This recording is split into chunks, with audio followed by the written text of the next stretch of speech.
Con permiso, solo tengo la sensación ahora de querer que pase el programa pronto y que lo hayas vivido y que lo hayas sentido y que lo hayas visto conmigo. Hoy es un día muy especial para el equipo de La Pasión y para esta casa. Y para ti seguramente que eres hermano de La Estrella, porque hoy vas a ver un documento audiovisual nunca visto. Va a pasar aquí dentro de unos minutos, vamos a organizar hoy un programa muy especial. Todo lo que va a pasar tiene que ver con la devoción a ese Cristo que va sentado, en contacto permanente con el Altísimo, a punto de morir en la cruz, por ti y por mí y por todos. Aquí arranca una edición muy especial de La Pasión.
Hola, buenas noches. Si eres hermano o eres hermana de La Estrella, esta noche te vamos a emocionar mucho, garantizado. Por cierto, señoras, señores, Tejera no tocaría en La Amargura el próximo domingo de Ramos. ¿Tú me entiendes, a que sí? Manuel Esteban, buenas noches. Buenas noches, Víctor. Menuda noche tenemos hoy por delante. Menuda noche con muchas noticias de última hora que iremos desgranando a medida que pasen los minutos. Un día que va a estar marcado por el Domingo de Ramos, como bien tú también pensabas, con una noticia que daremos en breve, y además tenemos ya el conocimiento de cómo va a ser el próximo recorrido que va a hacer la Virgen de la Victoria una vez que sea coronada. A eso vamos enseguida. Hoy voy a preguntarte qué crees que debe hacer Antonio Piñero. Tiene las dos opciones: convocar elecciones para la presidencia del Consejo o hacerse cargo. Él lo contempla en los estatutos también durante 2 años hasta el próximo ciclo. ¿Qué crees que pasará? Ahí lo tienes, @lapasiónctv para que opines de lo que quieras. A mí, entre tú y yo, me importa eso relativamente. Me interesa más que me hables hoy de otras cosas, que tienen que ver con el corazón, pero tú eliges libremente, ¿eh? Ya conocemos el recorrido de la Virgen de la Victoria y su coronación, para ir y para volver a casa. Ana Enterría, buenas noches. Buenas noches, Víctor, ¿qué tal? Pues sí, ya se conoce ese itinerario que va a realizar la Virgen de la Victoria para ir a coronarse a la Catedral de Sevilla. Va a ser un recorrido de ida muy similar al que hiciera en el año 2013. En concreto, se va a hacer en Rosario de la Aurora a partir de las 6 de la mañana.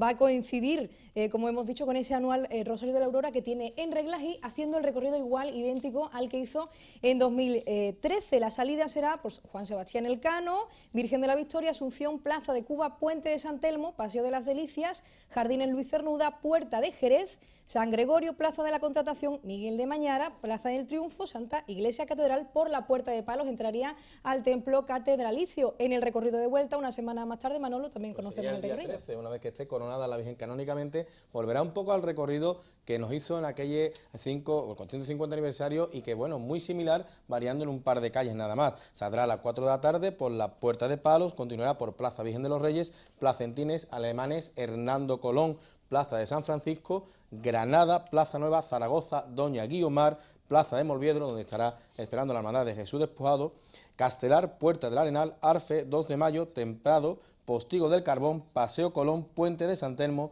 Plaza de Cuba, adentrándose ya en el barrio de los Remedios, Asunción, Virgen de Regla, Virgen de Begoña, Virgen de la Victoria, Padre Damián, Virgen de Loreto, Asunción, Virgen de la Victoria, Juan Sebastián Elcano y Antigua Fábrica de Tabacos, entrando aproximadamente a las 2:30 de la noche. Estamos todos deseando, ¿a que sí? Bueno, ¿tú qué harías estando tú en la piel de Antonio Piñero?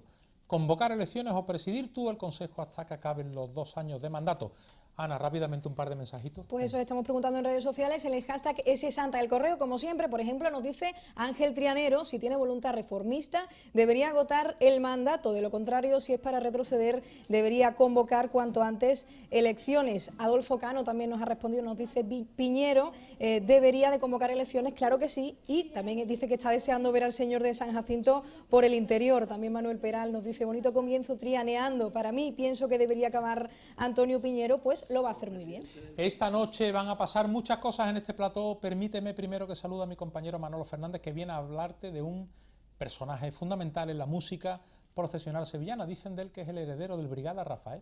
Manolo, buenas noches. Buenas noches. Me vas a hablar dentro de unos minutos de Julio Vera. De Julio Vera. A tu juicio, un personaje relevante, sí. Un personaje que lógicamente está y forma parte de la historia más reciente de la Semana Santa de Sevilla. De Julio Vera Cuder vamos a hablar enseguida.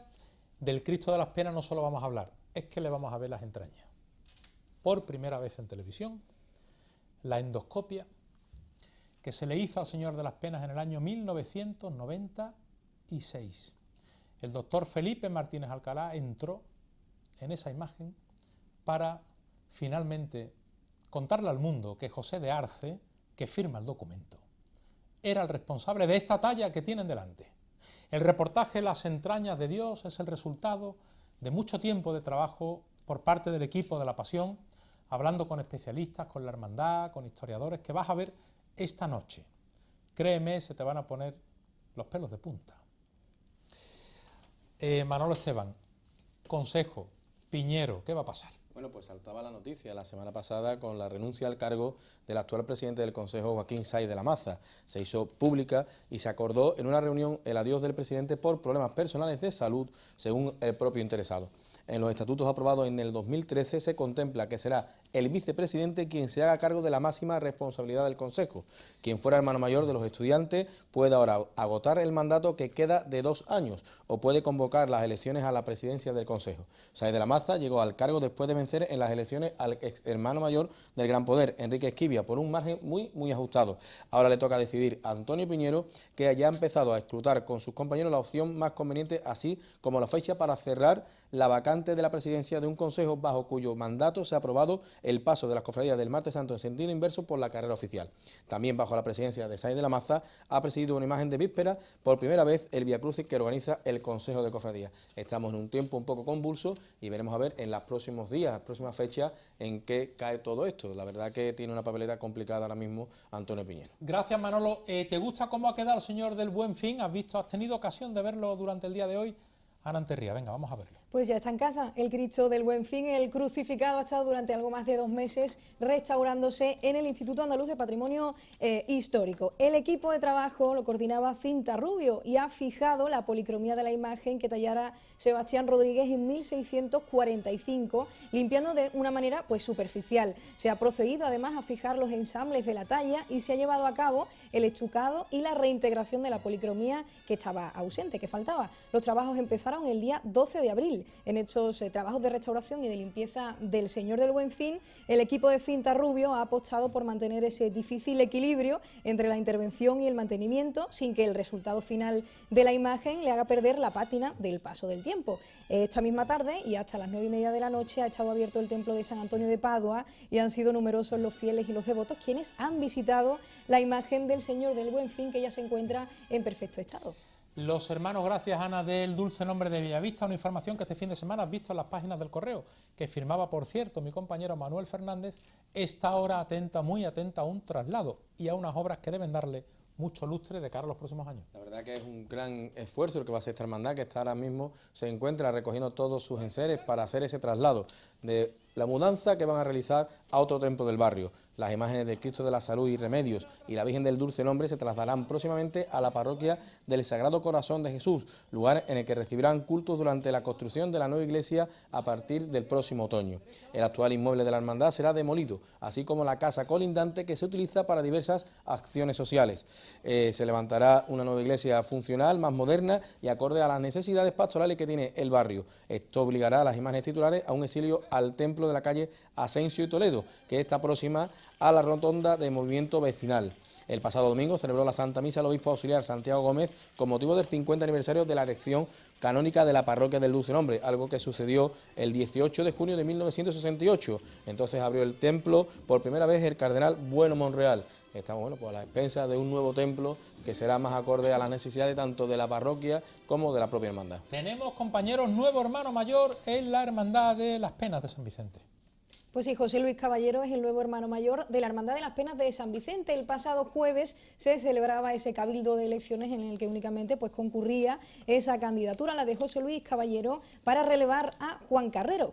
José Luis Caballero salió elegido como nuevo hermano mayor con el apoyo de 247 votos de los 255 que se contaron en las urnas. Caballero sustituye de esta forma a Juan Carrero después de 6 años de mandato al frente de la Corporación del Lunes Santo, con sede en la parroquia de San Vicente. Ya tienen nuevo hermano mayor en Las Penas. Bien, a esta hora se debe estar celebrando todavía el Cabildo General Extraordinario de la Hermandad del Dulce Nombre, en este caso de la de San Lorenzo, que le tiene que contar a sus hermanos también un traslado muy importante, ¿no, Manolo? Una inversión importante. Es una inversión importante que va a realizar la hermandad, pero creo que ha sido con buen estudio el que está llevando a cabo la hermandad y la Junta de Manolo Casal, donde proponen, bueno, pues la venta de sus casas de Pescadores y Alcoy para comprar un inmueble en la que sería en torno a la Plaza de San Antonio y que sería su nueva casa de hermandad. Estamos ahora mismo esperando a ver qué es lo que se ha decidido en ese cabildo y estamos a expensas de, bueno, de que en breve pues sepamos el resultado que hemos obtenido en el mismo. Venga, mientras nos enteramos de eso, Ana Anterría, llévame a Torreblanca, que es fuerte, firme allí la devoción a San Antonio. Pues sí, el pasado sábado realizaba su salida a San Antonio de Padua en Torreblanca por las calles de la feligresía. Durante el fin de semana, en concreto el sábado, fue cuando salía la imagen de San Antonio, que tiene mucha devoción, como bien has dicho, en el barrio de Torreblanca. Los costaleros este año pertenecían al paso de misterio del Señor Cautivo de San Pablo, que sacaron a San Antonio bajo las órdenes del capataz Manuel Rocha. El acompañamiento musical corrió a cargo de la agrupación musical Nuestra Señora de los Reyes y como novedad este año pasó la comitiva por la parroquia del Inmaculado Corazón de María. La actual imagen de San Antonio es obra de José María Gamero, de 1992, el mismo autor de la Virgen de los Dolores de la Hermandad de Penitencia del barrio de Torreblanca.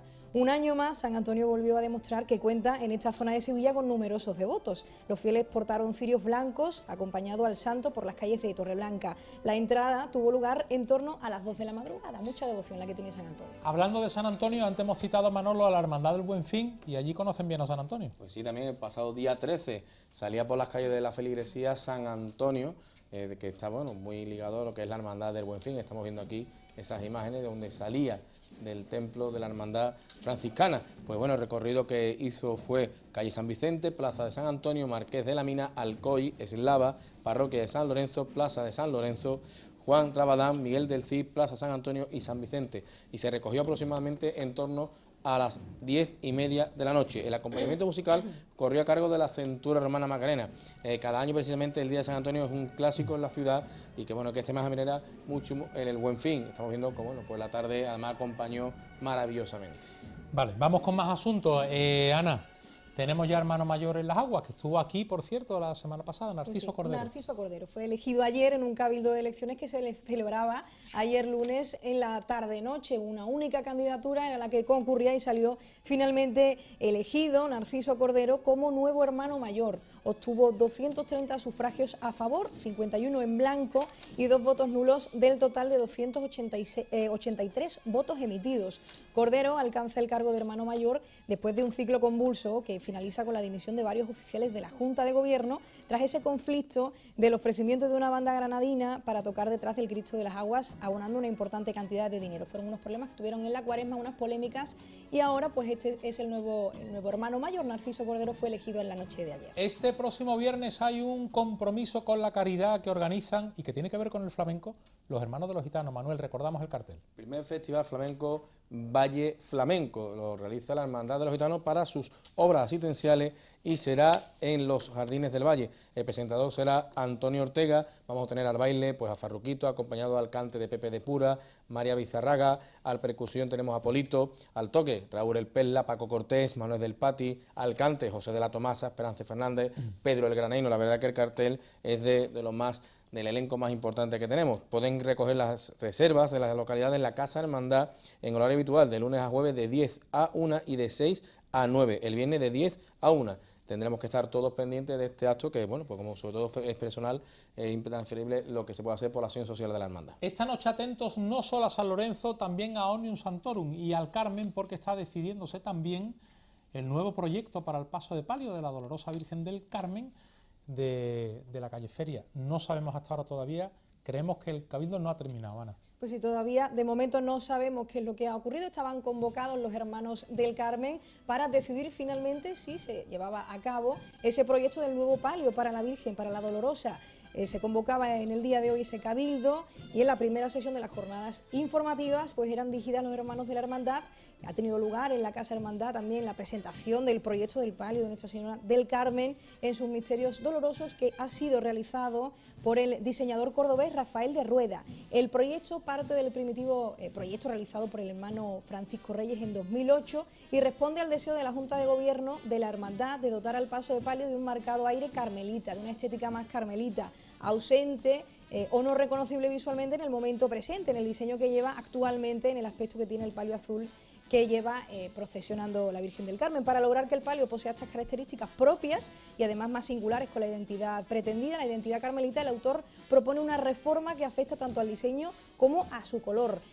Así, bueno, va a tener una identidad más clara, mezclando además el marrón con la malla en plata. Otra premisa además artística ha sido precisamente la de incluir malla en su diseño para dotar al palio de mayor luz y un aire o un efecto menos pesado visualmente que el que tiene en la actualidad. Bien, pues estamos atentos, gracias Ana por esa información. Por cierto que tenemos Manolo Capataz, noticia también de última hora, para el palio de la Virgen de las Aguas del Museo será Vicente Nieto Galán, que sustituye a José Manuel Valenzuela, ¿no? Bueno, que también hacía sus labores de segundo en el paso del Santísimo Cristo de la Aspiración de la Hermandad del Museo. Bueno, pues va a ser el que se haga cargo del paso de palio de la Virgen de las Aguas. Atento, no te pierdas la noche que viene hoy y que hemos preparado para ti, básicamente. Pero antes tú, si estuvieras en la piel de Antonio Piñero, ¿qué harías?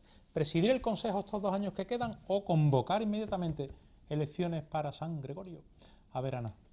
@lapasiónctv, hashtag @santa el correo, nos están respondiendo ya nuestros seguidores. Por ejemplo, nos dice Fran, en otro orden de cosas, pienso que si Piñero tiene idea continuista podría seguir, de lo contrario dar un paso al lado y convocar elecciones. Ángel también nos dice, a opinión propia, elecciones es el camino más adecuado y la vía más prudente. Ricardo nos dice que está deseando, esperando con impaciencia las imágenes del Señor de la Estrella. María Teresa Calero también nos dice, estoy ya preparada para empezar a ver ese reportaje del Señor de las Penas. Escultor Tejera también nos dice, esperando con mucha expectación el reportaje del Señor de las Penas. Gracias, Ana.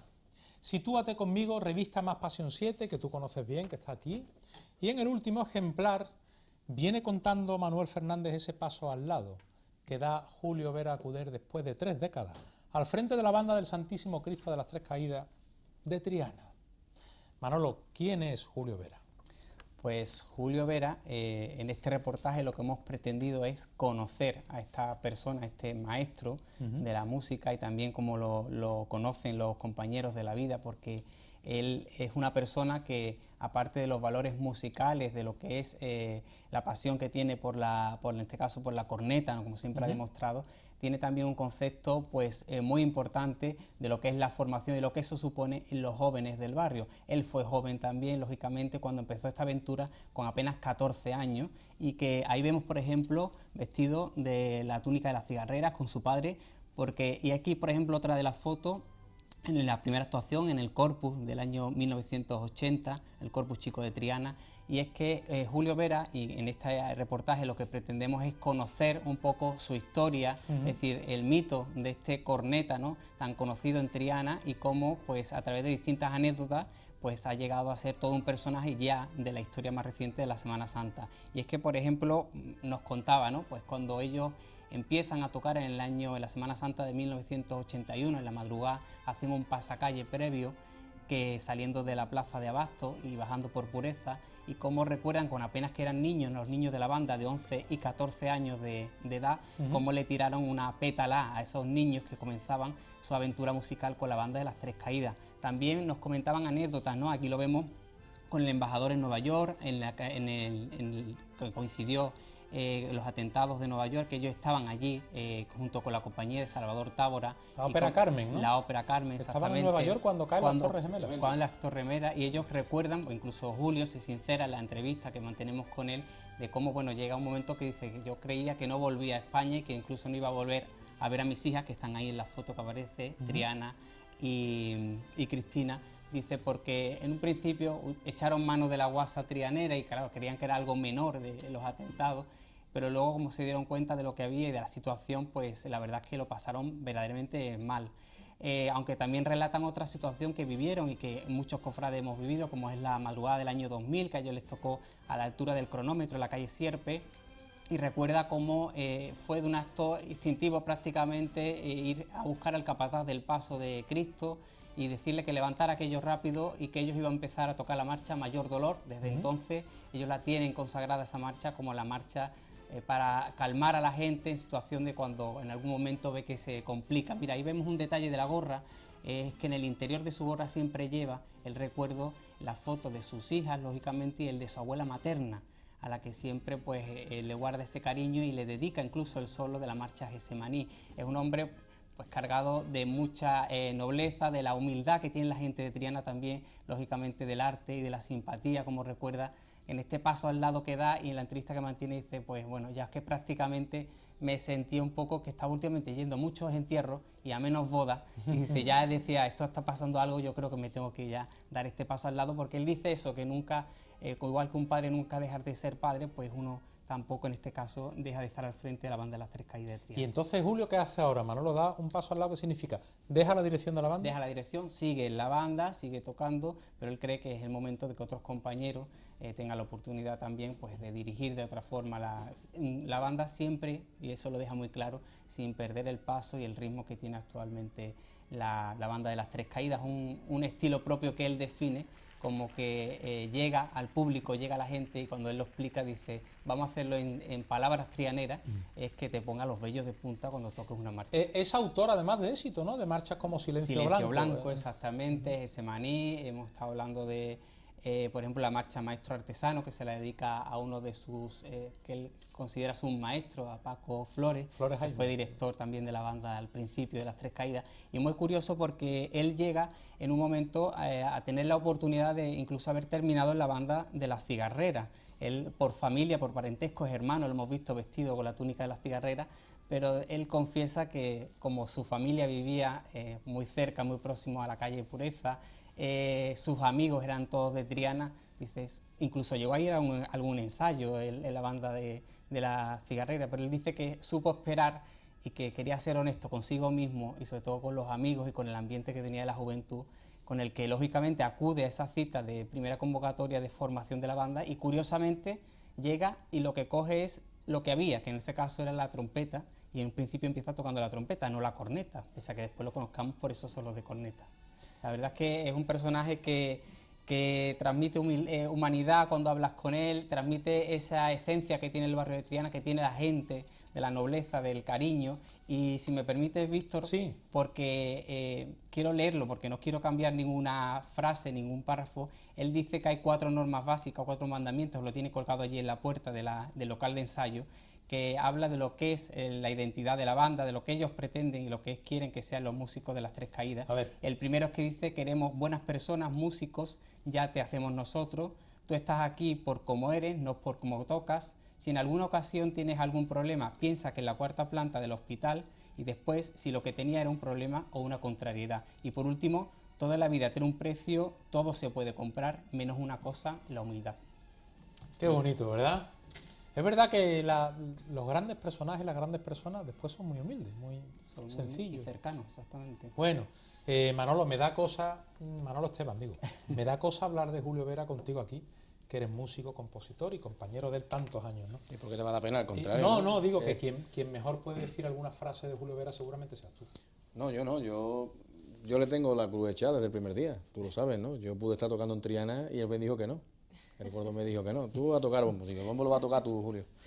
Y eso siempre se lo tengo una amistad con él tremenda. Yo creo que marcó un antes y un después en el tema de las bandas de cornetas y tambores. Marcó una línea y sin duda pues hizo que esto pues fuera más y se le tuviera la relevancia y la importancia que creo que tenía que tener. No hay que reconocerle nada porque yo creo que está todo dicho. Estamos hablando de un señor que está llevando, pues bueno, está haciendo una labor de hace más de 30 años, que tiene una banda que la tiene a un nivel importantísimo, que sigue estando al pie del cañón, que sigue siendo santo y seña para muchas bandas y por supuesto, bueno, pues que sigue entregado para ayudar al que haga falta, no solamente a su banda, sino a cualquier otra banda que así se le pide y siempre está ahí al pie de, bueno, pues realmente lo que es una pasión, ¿no? O sea, fíjense que a día de hoy podría haberse dado que Manolo Esteban tocara el bombo en Triana y Julio Vera la trompeta en La Cigarrera. Esto podía haber pasado. Podía haber pasado perfectamente. Yo el bombo volví a tocar poquito. ¿Qué? Que yo el bombo volví a tocar poquito, la verdad. Pero bueno, la verdad que es un encanto, bueno, y la verdad que también tengo que reconocer que él me lo ha dicho que el día que yo quiera, allí me tiene las puertas abiertas y bueno, pues, tengo la suerte de tocar con él, con las bandas de la banda municipal de Sevilla, con las bandas que van, o sea, las cornetas que van del Consejo de Banda, y es un gustazo tocar al lado de él y hartarte de reír porque la verdad que se lo pasa uno bien. Bueno, pues Manolo, gracias por la visita, ¿eh? Gracias a ustedes y dar las gracias en este caso a Julio por facilitarnos fotos de su álbum más personal. Bueno, pues ahí lo tienen. Julio Vera, el hombre que está dando ese pasito al lado. Irse no se puede ir, porque entonces, ¿qué va a ser de Tres Caídas sin el alma mater, verdad? Ahí va a estar, como se ha contado en esta mesa, no dirigiendo, pero sí detrás de la cortina, por si los niños de Triana, porque allí son los niños de Triana, necesitan de Julio en cualquier momento. Yo estoy seguro que a él no le va a importar echar la mano que sea necesaria. Vamos un momentito a Twitter, vamos a preparar este plató para disponernos a hacer un predebate para que veas el documental y después un postdebate con especialistas. Atención. Primero, el futuro del Consejo. Ana Anterría, Twitter. Pues eso estamos preguntando, ¿qué debería hacer Antonio Piñero ahora? ¿Agotar el mandato de 2 años o convocar elecciones? Nos dice, por ejemplo, hashtag ese Santa del Correo, nos dice Raúl Álvarez. Yo aguantaría el tiempo que le quede para renovar el Consejo. Y por otra parte, deseando desde el martes pasado ver el reportaje del Señor de las Penas. La verdad que todo el mundo está ya esperando ese reportaje. Por ejemplo, nos dice Josefa Ramírez, qué mejor forma de empezar otro martes viendo a mi zapaterito de San Jacinto en La Pasión y deseando ver el reportaje de después. Ángel, así se comienza el mejor de los programas con el Señor de las Penas. También José Dorado nos dice que no se puede perder el programa de hoy porque está deseando ver ese reportaje del Señor de las Penas de la Estrella. En Gines y en Bollullos de la Habitación tienes esas clínicas dentales de implant. Qué importante, por ejemplo, nos dicen ellos, tener los dientes derechos. Por estética también, pero importante esto, por salud. Hay que tenerlos derechitos y si no los tienes a de implant. Gines y Bollullos, ahora con el 15% de descuento. Manolo, son avisos que hay que tener en cuenta. Siempre hay que tener en cuenta, además están especializados en el cuidado de los dientes para los niños. También. Es una cosa importante, siempre tienen algún tipo de oferta durante todos los meses del año y además es importante, como Ahora dice, las los consejos. ortodoncias, estos días en ortodoncia. En ortodoncia, como estaba diciendo, para los dientes derechitos, porque es bueno para la salud, es bueno aparte para la imagen, y va corrigiendo pues, bueno, los posibles defectos que podamos tener en el tema de masticar el día de mañana, que tenemos que tener, como bien dice, los dientes derechos, y son especialistas en el trato y en el cuidado de los más pequeños. Nosotros, gracias compañeros, la tele echamos muchas horas, ¿para qué nos vamos a engañar? Y aquí tengo yo siempre mi kit de implant, ¿verdad, Ana? Que aquí tenemos de Lo todo. tenemos preparado para todos los días. De todo. Y lo usamos. Bueno, pues gracias a empresas como esta, ven ustedes la pasión, por cierto. Vamos a hacer una pausa y les prometo algo. Montamos aquí una mesa de trabajo. Hablamos un poquito de qué pasó aquel día de 1996 en un salón del Instituto Andaluz de Patrimonio Histórico donde esperaban a un médico. El médico, endoscopista, tenía que entrar en el cuerpo del Señor de las Penas y comprobar algo, y ver algo, y dárselo a conocer al mundo. El doctor que llamaron es el que tienen en pantalla. Felipe Martínez Alcalá, un médico de una categoría extraordinaria, pero además un ser humano, ¿verdad, Ana? ¿Verdad que sí? Que me gustaría Un ser humano extraordinario. que ustedes conocieran. Este es el señor que va al IAPH con su asistente y no le quiero contar más, pero no debería perderse lo que pasó allí. Se lo vamos a contar, pero además, por primera vez, lo va a ver en vídeo exactamente lo que vio el doctor en ese preciso momento, cuando supo el mundo, en ese instante, que había sido José de Arce en 1655 quien talló al señor de la calle San Jacinto. No te lo vayas a perder.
Qué mejor manera, ¿verdad?, ponernos en brazos de su madre para verle las entrañas a Dios. Hemos estado con el doctor Martínez Alcalá, el hombre que hizo la endoscopia al Cristo de las Penas y que vio primero el documento firmado por José de Arce.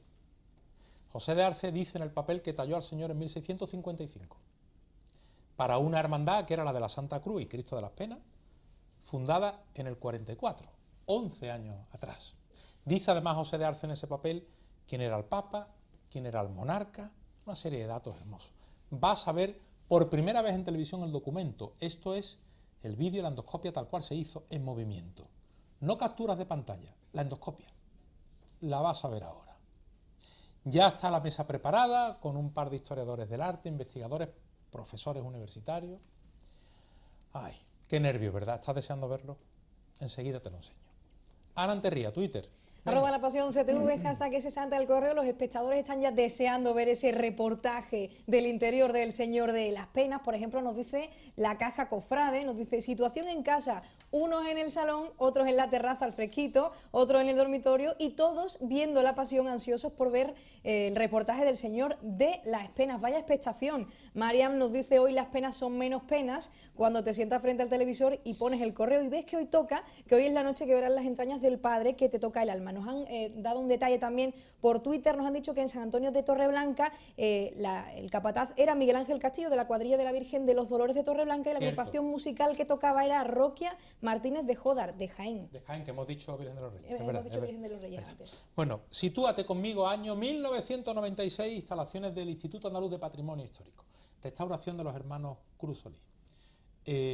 Llaman a un médico que tiene la consulta en la calle San Vicente. Hijo, además de famoso galeno también, especialista en aparato digestivo. Oiga, doctor, tiene usted que hacer una endoscopia a un paciente muy especial. Aquí empieza una hermosa historia que te voy a enseñar. Pero antes, querido Pablo Borrallo, buenas noches. Buenas noches, Víctor. Vamos a ver, ¿estás preparado para ver las entrañas de Dios? Por supuesto. Para eso es difícil estar preparado, para ver las entrañas a Dios. Ojalá, ¿no? Profesor Luque Teruel, don Andrés, buenas noches. Buenas noches. ¿Preparado para verle las entrañas a Dios? Ya lo hemos visto. Preparado otra vez, claro. Claro. Se hablaba, señores, en esa época, estamos hablando mediados de los 90, unos autores decían, Jerónimo Hernández, Roldán, hasta ese día no se supo que el autor era Arce. Sí, es cierto, había una atribución de Celestino López Martínez que vinculaba una serie de imágenes, también el Cristo de las Siete Palabras, con el de la oración en el Huerto de Montesión y todos ellos con José de Arce, con Jerónimo Hernández. Pero después el profesor Palomero Páramo sacó el documento de la autoría de Pedro Roldán, de la cabeza del Cristo de Montesión, y esto ya descolocó un poco, claro, porque si todos iban en función de ese modelo, si ese modelo cambiaba, ya lo de Jerónimo Hernández se ponía en duda, para todos. Con el tiempo se empezó a pensar en Arce por el parecido tremendo de la fisonomía del Cristo de la oración en el huerto con unos personajes secundarios de un relieve de San Miguel en Jerez. Esto hacía pensar que por cuestiones estilísticas pues podrían proceder de un mismo contexto. Pero claro, el problema es mucho más grave. ¿Por qué? Pues porque Arce, cuando llega a Sevilla, no tiene taller propio. No ha pasado aquí el examen de maestro y se va a alojar en el taller de Felipe de Rivas. Pero es que cuando Pedro Roldán llegue le pasa lo mismo y se va a alojar en el taller de Francisco Dionisio de Rivas, es decir, en la vacante que deja Felipe de Rivas. Por lo tanto, vamos a estar en un contexto donde las influencias son mutuas, intensas y muy fuertes. O sea que para explicar, Pablo, por ejemplo, para explicar el Cachorro, tenemos que explicar a Andrés Cansino, Arce, claro. Esa es la línea. Efectivamente, yo creo que Víctor os diera la enhorabuena por sacar a la luz un documento de estas características, porque por encima de todo viene a manifestar pues la grandísima impronta artística de un genio, en este caso, de la imaginería, como José de Arce, que bueno, pues le debe Sevilla pues ser el introductor del movimiento barroco, en este caso la imaginería procesional. Yo creo que Sevilla, los historiadores de arte quizás, pues a lo mejor hemos tenido en un plano un poco más secundario a José de Arce, y un documental como este pues viene a poner en valor su obra y por supuesto a ponerlo en un plano de protagonismo que es el que merece, ¿no? Lo vamos a ver, estamos hablando de posiblemente un hombre, Andrés, profesor, puede ser influenciado por Rubens por un lado, por Bernini, ¿qué le pudo gustar a Arce? ¿Qué vio a Arce? Bueno, Arce indudablemente conoció la obra de Bernini, de Quesnoy, de una serie de grandes artistas barrocos activos en Roma. Algunos de ellos procedentes también de los ambientes flamencos y del mundo holandés y de todo esto. Allí va a conocer dos cosas fundamentalmente.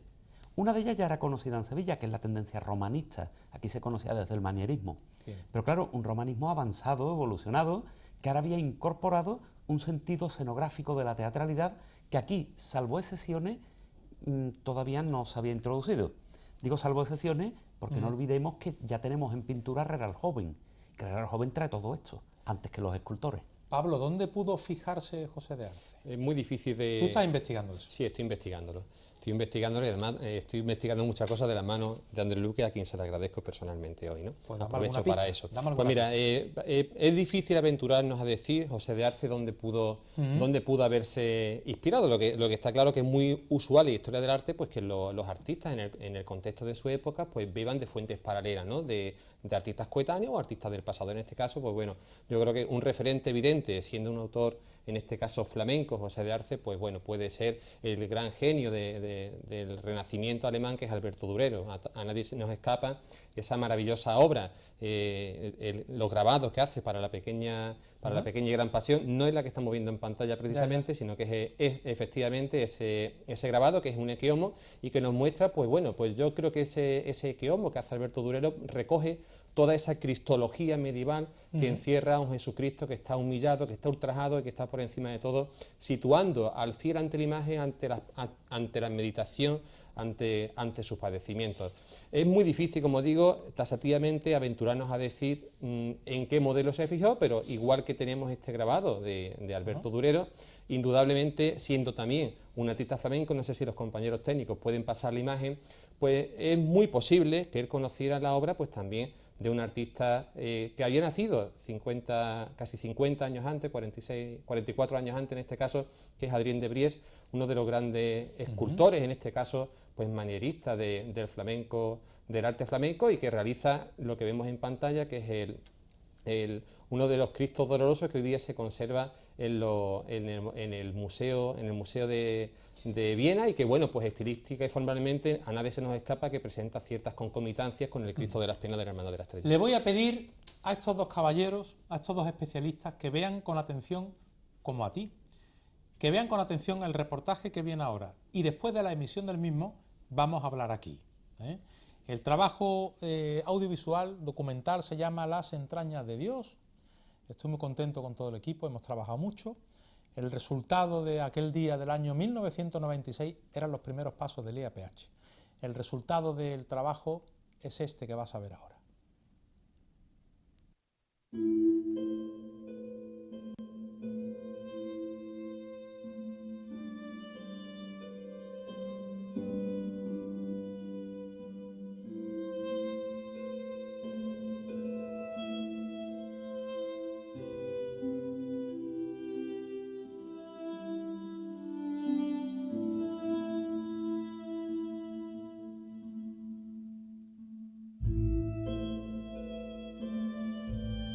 Y pues esta Santísima Señora gozó el privilegio de ser concebida sin culpa original, precedido de los méritos de la pasión, cruz y penas de su Santísimo Hijo, Jesucristo nuestro Señor, previstos por su eterna sabiduría y verdadera Madre, será su segundo título el del Santísimo Cristo de las Penas, en memoria de las gravísimas que su Majestad padeció cuando, queriéndolo crucificar sus enemigos, mientras prevenían la cruz, le desnudaron y coronaron de nuevo y dieron vino mirrado, llevando en la estación de penitencia su sagrada imagen, y en cuyo paso irá una cruz tendida con una barrena en uno de sus brazos y una túnica de color morado a un lado y un vaso que signifique el vino mirrado.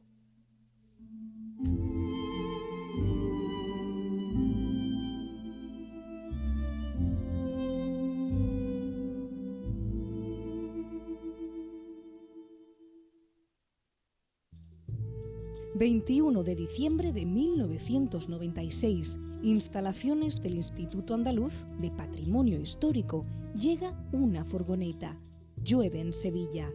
Un miembro de la Junta de Gobierno de la Estrella, Manuel González Moreno, el actual hermano mayor, conduce el vehículo. De él se baja el doctor Felipe Martínez Alcalá, acompañado de don Mariano Sevillano. Traen todo el aparataje necesario para realizar una endoscopia a un paciente muy especial, el Señor de las Penas. La restauración la están llevando a cabo los hermanos Raimundo y Joaquín Cruz Solís e Isabel Poza Villacañas. Le han pedido al doctor Martínez que acceda por la peña al interior de la imagen del Señor. Al poco tiempo de empezar la maniobra, el galeno observa algo. Hay un papel pegado a la madera. Reina la emoción en la sala. El doctor Martínez Alcalá empieza a leer despacio las palabras que, en castellano antiguo, puede descifrar. De repente... Yo me emocionaba más oyendo lo que tenía detrás, ¿no? Porque atrás se llegó incluso, yo creo que en algún momento, a levantar la voz, ¿no? De decir, ¿ves? Es Joseph de Arce. Y realmente era una demostración, era yo creo que algo importante, ¿no? Acaban de descubrir el documento que atestigua la autoría de la bendita imagen del Señor de la calle San Jacinto. Lo talló José de Arce en 1655. Están presentes miembros de la Junta de Gobierno. Las personas allí congregadas hace ahora 22 años habían entrado en las entrañas de Dios.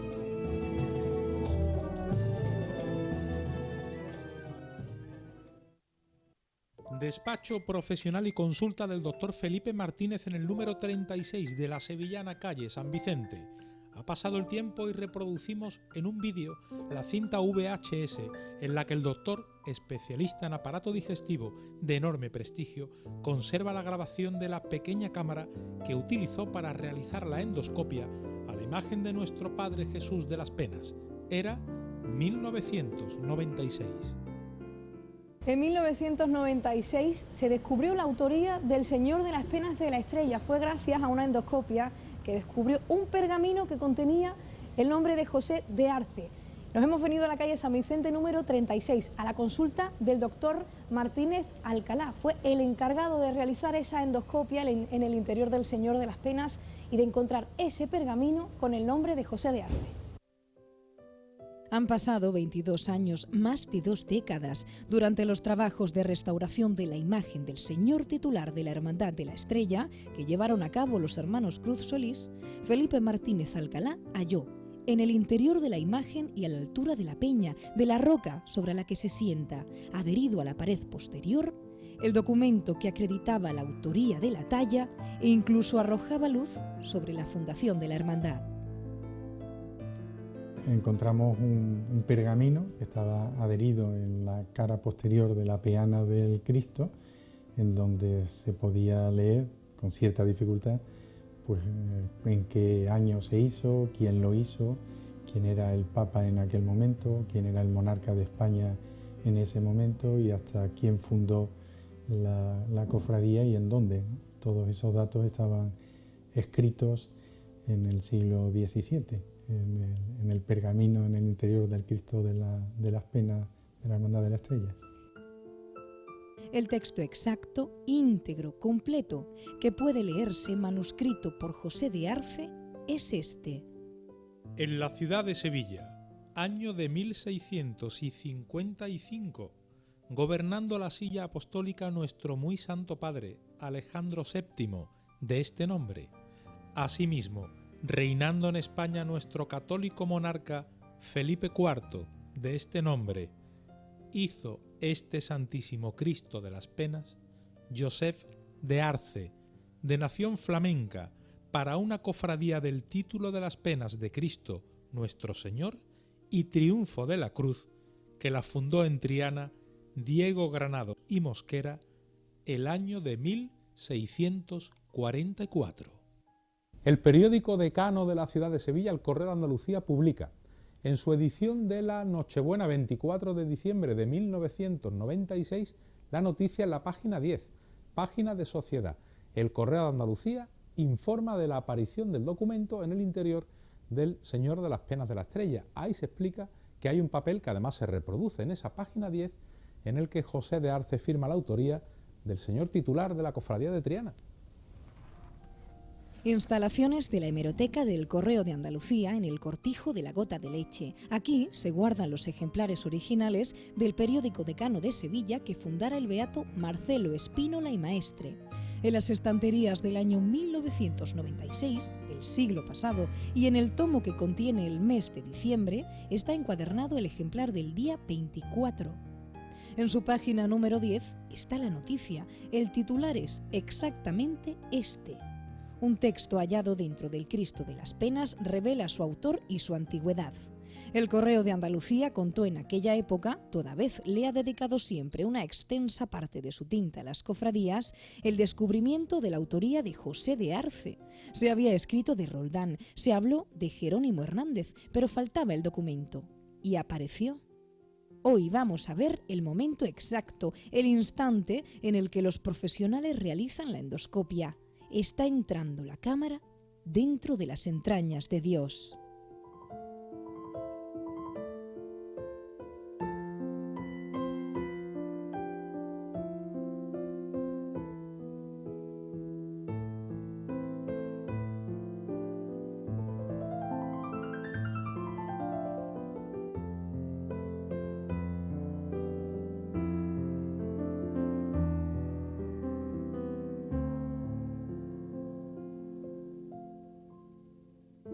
El encargo fue que me llaman por teléfono, lo cojo, me llama impaciente, pero dice que quiere hablar con usted, que es una cosa especial, que quiere hablarlo personalmente. Bueno, habitualmente la cita la recibe la enfermera y es la que organiza el momento, ¿no? Y me pone, mire, doctor, es que queríamos para que hiciera usted una endoscopia. Bueno, pues estupendo, no hay ningún problema. Bueno, es que mire, es una endoscopia un poquito especial. Bueno, realmente hacemos muy distintas técnicas de endoscopia, ¿no? De endoscopia oral, de colonoscopia, de colangiopancreatografía retrógrada, en fin, muchos tipos distintos de técnicas. Y entonces, bueno, pues tampoco me extrañaba, ¿no? No se preocupe, dígame. Le insisto, es que yo creo que usted de esto no ha hecho nunca, es una cosa un tanto especial. Bueno, usted dirá. Entonces ella me dice, mire, es que se trata de hacerle una endoscopia al Cristo de las Penas de la Hermandad de la Estrella para ver si hay algún tipo de información en el interior que pueda aclararnos cuál es la autoría de la imagen. Y entonces bueno, pues nos quedamos un poco tal y ya pues quedamos directamente. Ella me dijo que el Cristo estaba en el Instituto Andaluz de Patrimonio Artístico y ya organizamos pues en unos días para llevar todo el utillaje, todo el material allí y ponerlo en marcha. Entramos por la parte de abajo, o sea, el Cristo se puso en una posición lateral, entonces un pequeño orificio que se había practicado, entramos con el endoscopio y enseguida, un poquito al fondo, encontramos el manuscrito que estaba firmemente pegado en el fondo, ¿no? En el lateral, en la cara posterior, en el lateral. Lo encontramos bien. Fue más laborioso era la visión concreta, porque al estar un poco en el aire, las maniobras para fijarlos era un poco compleja y después la lectura, digamos, que tampoco era extraordinariamente sencilla, pero vamos, se pudo hacer con cierta tranquilidad dentro del momento y de la emoción del momento, ¿no? Solo hay una palabra que lo puede describir, que es mágico, porque teníamos por el IAPH la noticia de que pudiera ser, de que dentro hubiera un pergamino que recogiera la autoría del Señor, pero para nada podíamos esperarnos que existiera y además que diera tanta información. Entonces cuando lo descubrió, que el primero que lo vio fue el doctor Felipe Martínez, nada más que introdujo el endoscopio, ya salió leyendo. Entonces es que nos quedamos absolutamente sorprendidos y bueno, de la sorpresa más grande que yo particularmente me he llevado en mi vida. Toda la Junta de Gobierno que estaba allí empezamos a intentar mirar por el endoscopio a ver si leíamos también el papel. Estaban los hermanos Cruz Solís y estaba algún historiador y estaban también el hermano mayor y varios miembros de la Junta de Gobierno de la Hermandad de la Estrella. Yo creo que fue un hito, ¿no? Porque de alguna manera, y además el rescatar un poco también la figura de José de Arce, ¿no? Porque un personaje de la importancia que tuvo en la cultura de su tiempo y lo que significó para la escuela sevillana, estaba un poquito eclipsado, eclipsado por supuesto por Roldán, ¿no? Y se pensaba que, que tanto el Cristo de las Penas como, por ejemplo, el de la oración en el huerto, pues eran obras de Jerónimo Hernández o de Roldán, no se hablaba de la figura de José de Arce para nada. Y yo creo que eso significó un rescate del personaje, del escultor y del artista que tanto supuso para la escuela sevillana, ¿no? Las personas presentes en aquella sala del IAPH estaban asistiendo a un momento histórico, emotivo, sentimentalmente fuerte, especialmente los hermanos de la Corporación de Triana. Había emoción, mucha emoción. Al principio no fue tan fácil. Primero era localizarlo y después, una vez localizado, como el problema teníamos al tener un espacio grande, pues que teníamos que dirigirlo en el aire, digamos, al sitio que queríamos y en el sentido que queríamos, ¿no? Y eso nos dio bastante lata. Y después vino la última parte, que era la lectura, porque lo podíamos ver, pero no éramos capaces de entenderlo claramente, ¿no? Íbamos ahí en la ciudad de Sevilla y aquí ya empezó a salir, alguien dijo, ve, Arce, Joseph de Arce. Y íbamos así ya, pero después hasta leerlo entero, que al final conseguimos un plano perfecto en el que se veía ya todo, ¿no? El doctor recuerda el momento exacto en el que se leyó ya de viva voz el nombre de Arce. Se escuchó, se leía con nitidez. En ese preciso instante estaba conociendo la Hermandad de la Estrella, la autoría de su bendito Señor. Yo reconozco que como inculto en ese sentido que era, yo me emocionaba más oyendo lo que tenía detrás, ¿no? Porque atrás se llegó incluso, yo creo que en algún momento, a levantar la voz, ¿no? De decir, ¿ves? Es Joseph de Arce. Y realmente era una demostración, era yo creo que algo importante, ¿no? Para mí, lógicamente, era ese momento emotivo, pero quizás desde el desconocimiento, ¿no? Cuando uno conoce muy bien un tema, se apasiona mucho más con él. Yo creo que estaban más apasionados los que tenía a mi alrededor que yo mismo, ¿no? Yo quizás lo he reconocido más a posteriori que en ese momento. Yo tuve la suerte de vivir la situación, pues si una junta de gobierno la componen 18 personas, pues no menos de 14 o 15 estábamos allí. ¿Es habitual encontrar este tipo de documentos dentro de las imágenes? En este caso hablamos de esculturas en madera del siglo XVII. José de Arce dejó un papel perfectamente pegado y abierto en una de las paredes del interior del Señor. ¿Se hacía así a menudo? Eso es una anormalidad, precisamente. Parece que es una cosa que se puede encontrar siempre y resulta que no es siempre, que eso son en muy pocos casos se encuentra. También es verdad que no todas las imágenes se abren, ¿no? Y también es verdad que, por ejemplo, los medios que tenemos hoy día de exploración nos permiten utilizar una microcámara que se puede introducir dentro de un hueco, aunque normalmente las que se utilizan son las endoscópicas o los boroscopios, que son aparatos que están pensados para ir dentro de un conducto. Por lo tanto, cuando los introducimos dentro de un hueco grande y espacioso, aquello cae por gravedad y cuesta muchísimo trabajo moverlo. Hay que mover la imagen para que el boroscopio o el endoscopio nos pueda ofrecer una panorama. Yo eso lo he hecho muchas veces y incluso algunas veces, con la luz que hay y la luz que te puede introducir la fibra óptica, hay veces que es insuficiente para poder incluso, a lo mejor, si hay algo, leerlo, porque puede haber no algo en un pergamino pegado a la tabla, como estaba el caso del documento del Cristo de la Estrella, que en este caso estaba pegado a la tabla. Si no hubiera estado pegado, no hay quien lo lea, porque otras veces puede ser algo enrollado, algo plegado, o muchas veces algo inscrito, o escrito con lápiz en la madera. Se habían terminado las dudas para siempre. José de Arce había tallado al Señor de las Penas y Sevilla por fin conocía que todo estaba demostrado, firmado y visto por los técnicos y los testigos. Estamos inmersos en una relevante página de la historia contemporánea de nuestras cofradías. El Cristo hasta entonces había sido siempre o de Jerónimo Hernández o de Roldán. Y luego aquí jocosamente decíamos, bueno, para los de Roldán van a ser de José de Arce por el Cristo de las Penas. Todo el mundo empezó bueno, esto no puede ser, esto es una circunstancia preciosa. Yo siempre digo, ¿qué sensación te produce? Pues que tú estás en un proceso de restauración en el que estás muy preocupado porque pueden ocurrir muchas cosas y el Señor de las Penas nos regala pues un dato tan importante como quién fundó la hermandad del Señor de las Penas, que esto es también grande.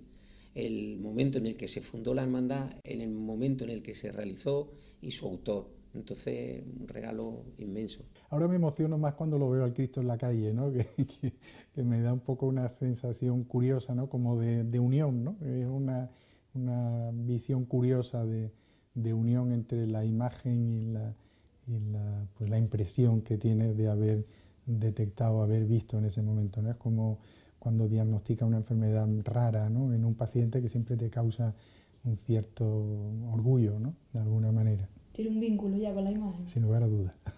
El aparataje que teníamos entonces, ¿verdad?, que ha variado en este tiempo, ha variado bastante, ¿no? Yo creo que hemos mejorado muchísimo, la calidad de imagen es mucho mejor, la capacidad de movimiento, el zoom, en poder ampliar, en fin, hemos variado mucho en este sentido, pero sí que teníamos ya bastantes posibilidades de verlo bastante bien, ¿no? Antes de esas fechas, porque el endoscopio ya era un sistema que se utilizaba mucho, sobre todo los gastroduodenales, ¿no?, que eran los más frecuentes. Hoy día hay endoscopios que son pequeñísimos, finísimos, son los boroscopios, que se utilizan precisamente en la mecánica de motores. Imagínate por dónde se introducen, son tubitos muy finos.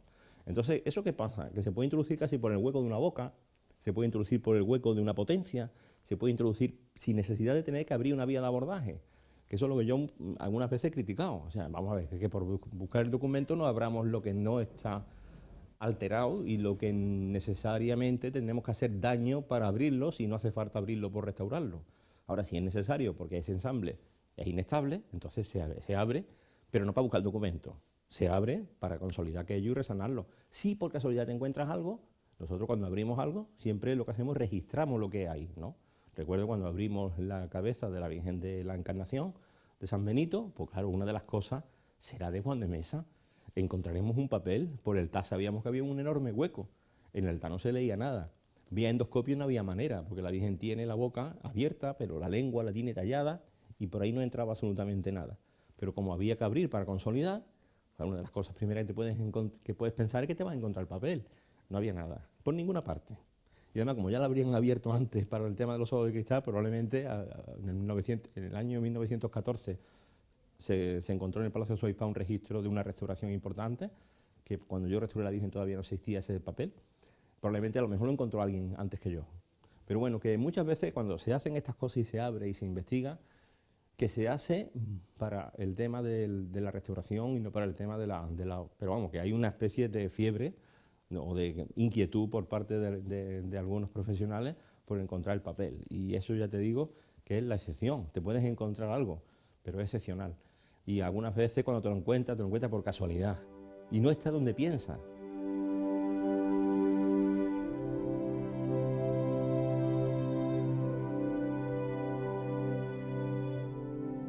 ¿Cómo estaba el Señor de las Penas por dentro? ¿Cómo eran las entrañas de Dios? ¿Qué estaban viendo los ojos de aquellos técnicos?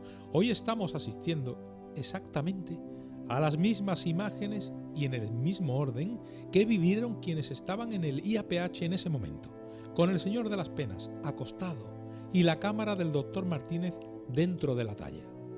La imagen se encontraba en perfecto estado. Algunos testigos, atención, aseguran que incluso olía bien. Estaba perfectamente, desde luego, lo que nosotros veíamos, y desde el desconocimiento de un médico hacia una imagen de madera, a mí me pareció que estaba magníficamente tratada, cuidada, sin lugar a dudas, perfecto. La Junta de Gobierno, que encabezaba nuestro hermano mayor, era don Rafael Medina Cabral, pues decidió que si había estado durante tantos años en la base, en el lateral de la peña donde está sentado el Señor de las Penas, y se conservaba además magníficamente, pues que no tenía sentido sacarlo. Entonces lo que hicimos fue sacar esta copia. Yo era prioste, entonces prioste segundo era yo. El prioste primero era mi amigo Manuel Serrano y yo era el prioste segundo. Y yo tuve la oportunidad de hacer un seguimiento bastante exhaustivo de todo el proceso de restauración, porque los priostes formábamos parte de la comisión encargada de vigilar, digamos, controlar el proceso de restauración. Entonces fue intensísimo toda la situación, pero si hay una de las cosas que yo recuerdo es que es el olor que desprendía, que salía de la grieta por la que se pudo meter el endoscopio, porque era una mezcla de incienso, de madera, olía algo celestial, y eso lo tengo metido dentro de mí, de mi cabeza.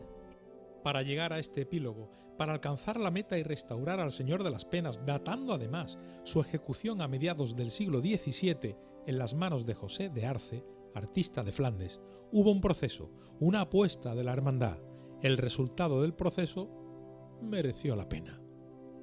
El señor salió para el Instituto Andaluz de Patrimonio Histórico Artístico en un transporte privado, pues sería el mes de julio.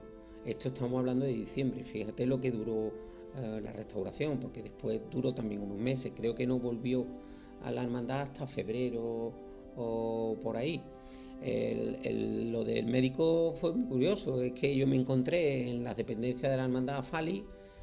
Fali se le nota perfectamente en la cara cuando está preocupado, y yo le dije: Fali, ¿qué te pasa? Y me dijo: nada, Manolo, que han encontrado que el Cristo es hueco y pudiera ser que tuviera algo, pero no sabemos, el instituto no tiene medio en ese momento porque estaba empezando y no sabemos si lo vamos a poder aprovechar la oportunidad. Y a mí me dio por decirle: mira, si quiere hablo con un médico digestivo para que vaya con un endoscopio. Fali me dijo: bueno, pues si quiere, ve y habla. Me fui a la clínica Santa Isabel, donde estaba el doctor Felipe Martínez.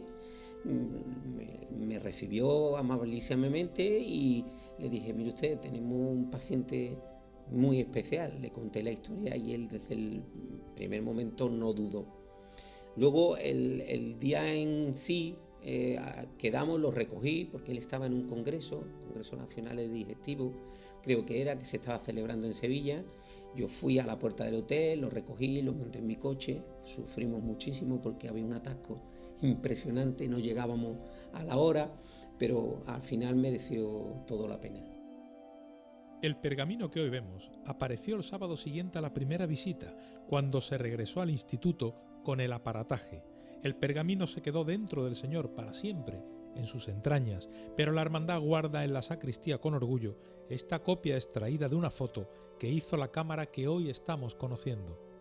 Yo creo que es muy importante, no sé si muchas hermandades tendrán la oportunidad, por lo menos de las antiguas, de tener en un mismo pergamino que diga la fecha de la fundación de la Hermandad del Señor de las Penas, su fundador, el nombre del fundador y quién hizo la imagen. La Hermandad de la Estrella somos fundaciones, es una refundación de varias hermandades, la de la Estrella y la del Cristo de las Penas, San Francisco de Paula por otro lado y Santa Justa y Rufina por otro. Somos 4 hermandades. Pues aquí tenemos la información de una de ellas, la del Triunfo de Santa Cruz y las Penas de Cristo. ¿Quién es José de Arce? ¿Cuándo llega a Sevilla y qué legado deja en esta tierra? ¿Qué significa la escuela flamenca y cuáles fueron sus influencias? ¿Quién enseñó la profesión a este artista que talló al Señor de las Penas de la Estrella?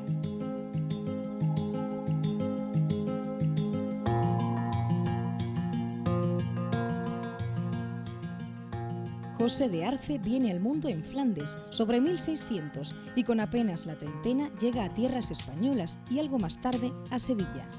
Durante su vida contrajo matrimonio en 2 ocasiones, la primera con María de Arce y la segunda en Jerez con Margarita de Meneses.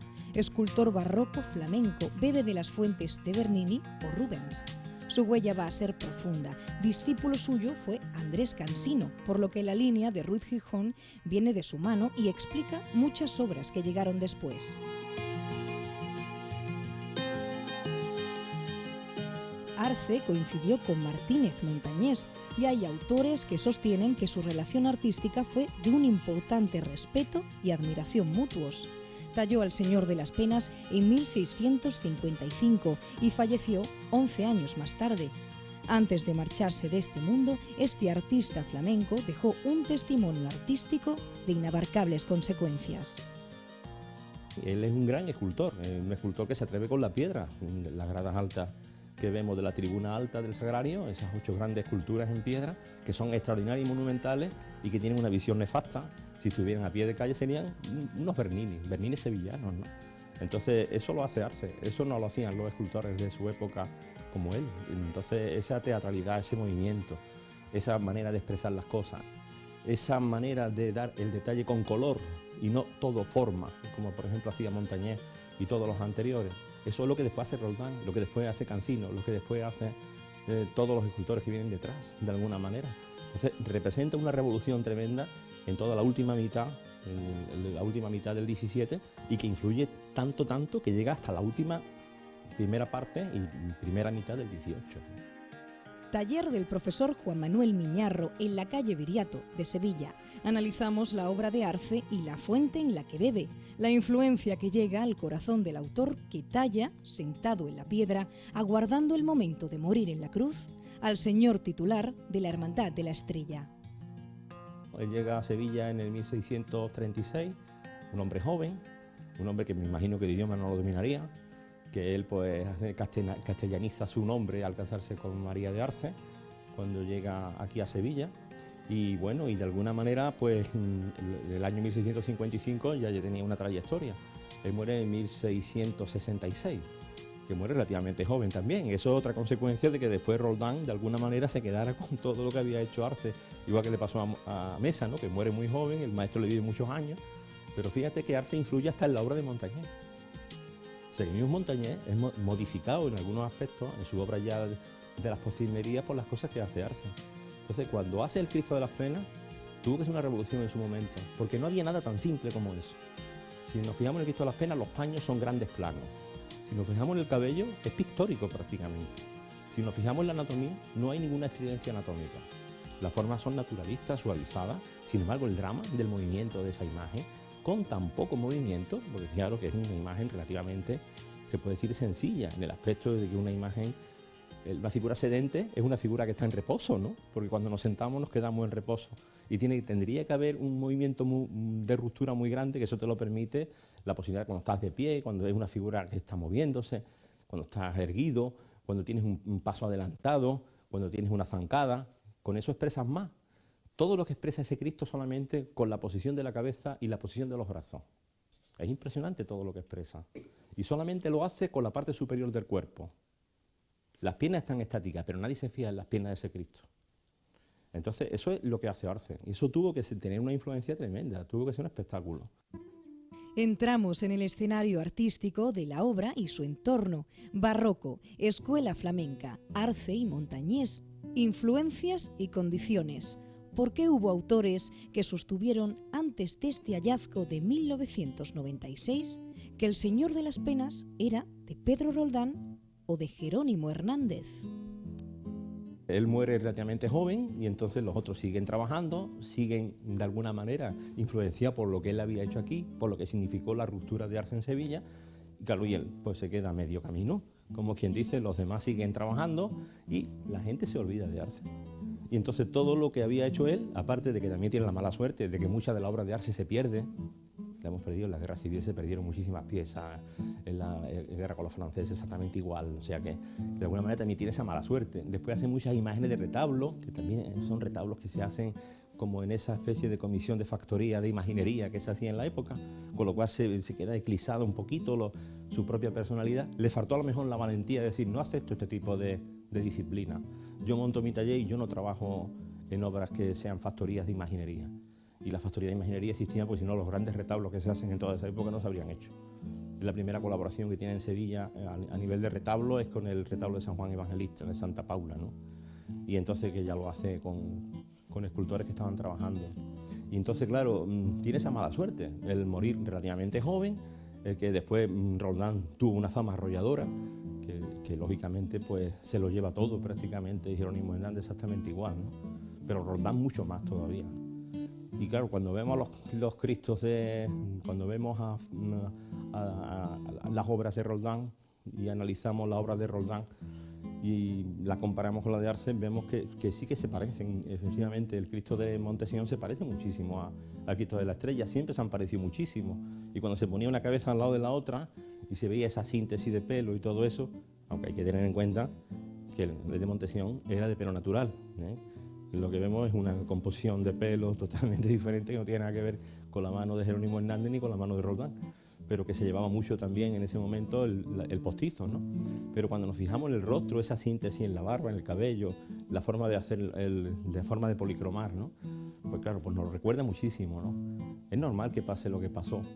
Se repite la misma historia de Mesa con Arce. Es bueno conocer el origen de las imágenes, conocer que lo ha hecho, pero la historiografía, la historia del arte y demás van por un camino y la historia de las devociones van por otro.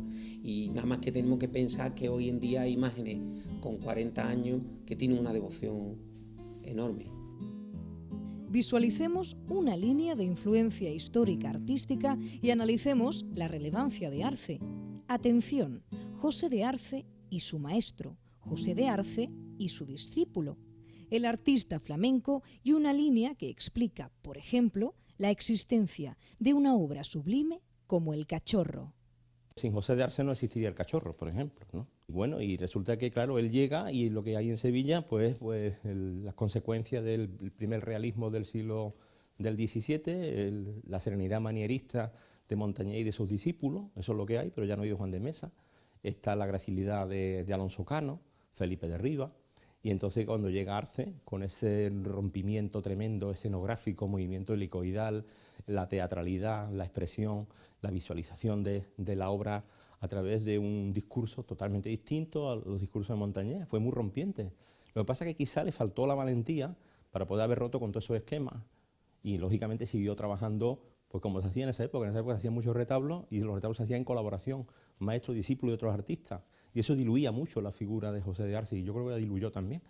E hizo colaboraciones con Felipe de Riva en el gran retablo de la iglesia de la Oliva, de la parroquia de la Oliva de Lebrija, y con Alonso Cano, y entonces todo eso se diluía un poquito. Pero bueno, que Arce significó todo, porque después su maestro fue Andrés Cansino, y de Andrés Cansino sale Ruiz de Gijón. Y Roldán fue influenciado directamente por las cosas de Arce. Si Arce no hubiera simplificado el modelado de las telas, si no hubiera simplificado lo que es el dibujo, el dibujo y la resolución de los pelos, del vello, del cabello, esa síntesis de la forma y de la anatomía, no habríamos llegado a Roldán. Y claro, a Arce le pasó prácticamente lo que pasó a Juan de Mesa con Montañés. Roldán lo llega a eclipsar incluso, y muchas de las cosas de Arce se atribuyeron a Roldán, ¿no? Pero que yo digo que yo siempre he pensado que Arce, si no es por él, si no nos trae ese movimiento de la forma, esa influencia del barroco nórdico y del barroco italiano, incluso con la obra de Borromini y de Bernini, que tanto influyó en él, y el mismo Duques Noy, que es un escultor de Flandes con el que tuvo una gran relación, y el mismo Rubens, ¿no? Si Arce no trae a Sevilla eso, entonces seguramente El Cachorro no existiría hoy. Hoy existe la certeza, el documento, el testimonio visual que da fe, manuscrita, de una autoría y una fecha, 1655, José de Arce, Señor de las Penas.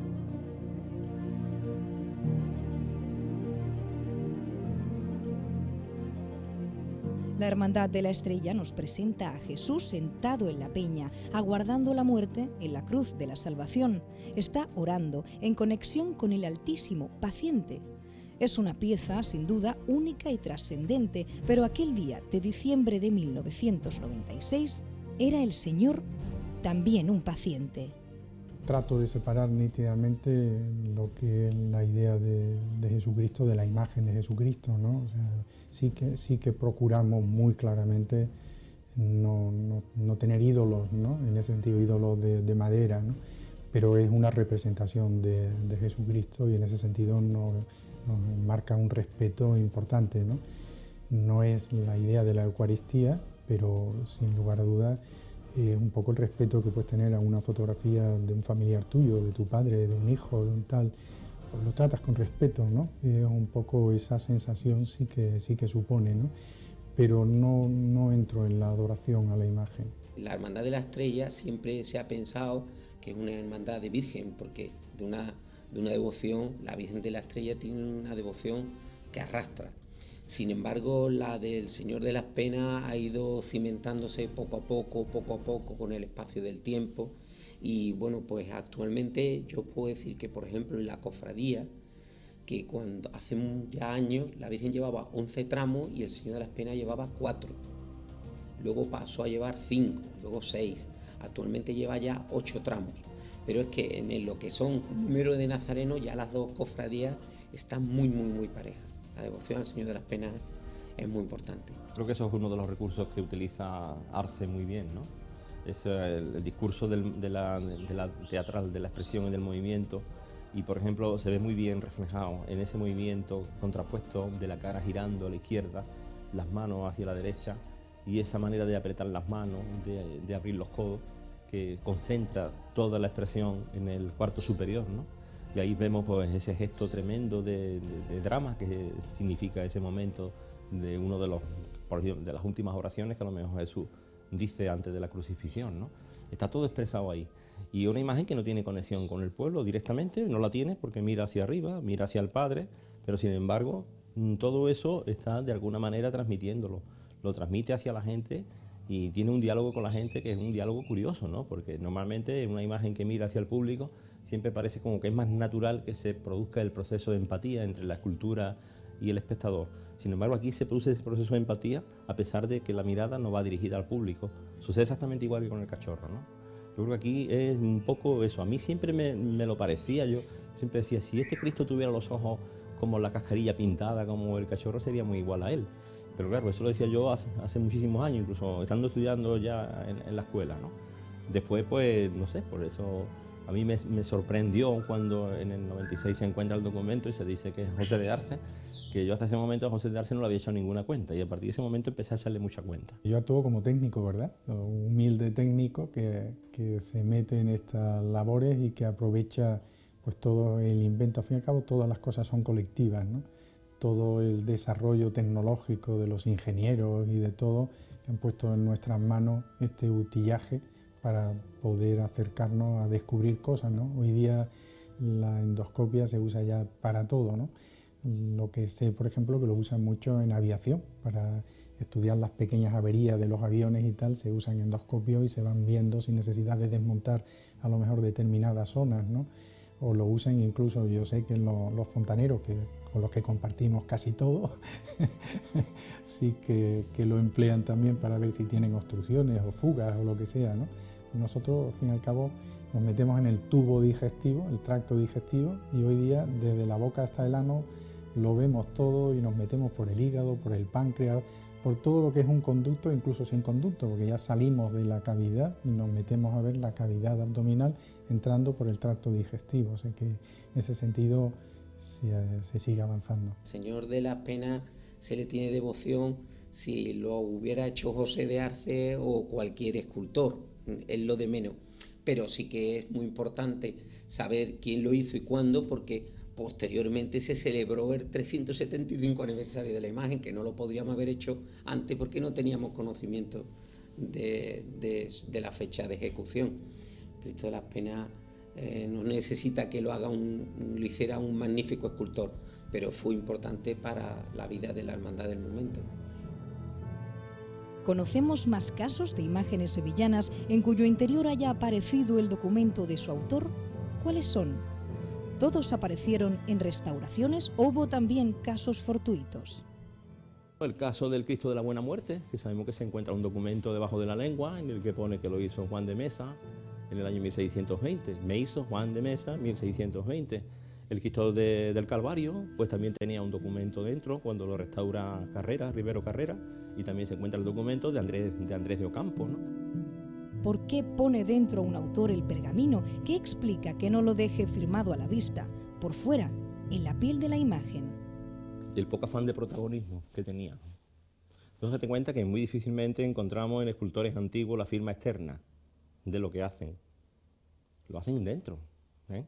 Los de hoy, la mayoría de las veces firman fuera. Bueno, mi maestro firmaba fuera, y bien claro, ¿eh? Y Sebastián Santo, Castillo Lastruzzi. Es fácil que nos encontremos en los candeleros de las vírgenes, en los cuerpos, en algún pliegue, que nos encontremos, pues la firma esgrafiada, ¿no? Nada con pintura, ¿no? Esgrafiada con gubia, con piquillo de gorrión pequeño, esgrafiada, ¿no?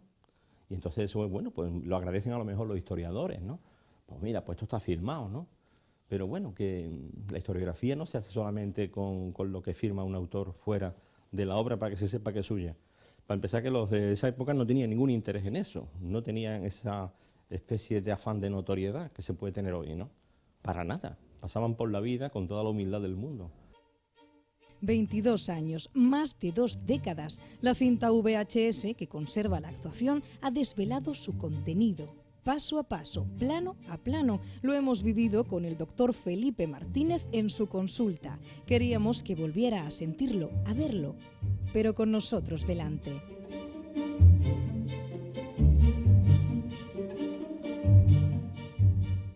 Ahí ya empezamos a ver, ¿no?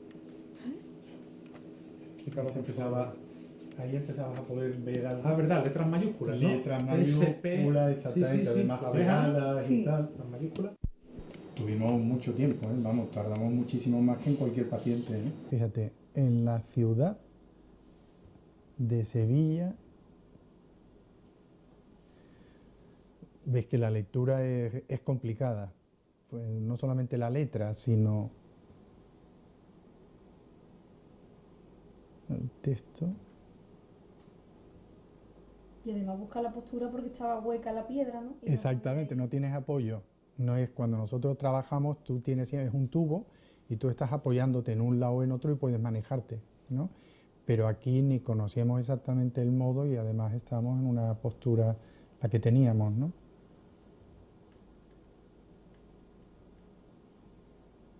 ¿Y ahí es donde pone José de Arce? Sí, yo creo que sí, que está aquí, ¿no? Justo ahí. Y todo esto fueron maniobras, incluso entramos y salimos, ¿no? Hasta encontrar, ves que vamos viendo cada vez con más nitidez lo que allí ponía, pero ahora lo teníamos al revés y teníamos que verlo en el otro sentido. Entonces, mientras tú estabas acercando la cámara del endoscopio, había alrededor tuya todo. Claro, todo, porque esto al fin y al cabo se veía igual en un monitor. O sea, estamos trabajando siempre como ahora, con un monitor. Ya podría ser hasta este, que como ves un monitor antiguo, podía ser hasta un monitor similar, si no era este. Ahí sí, ¿no? Y tratamos de seguir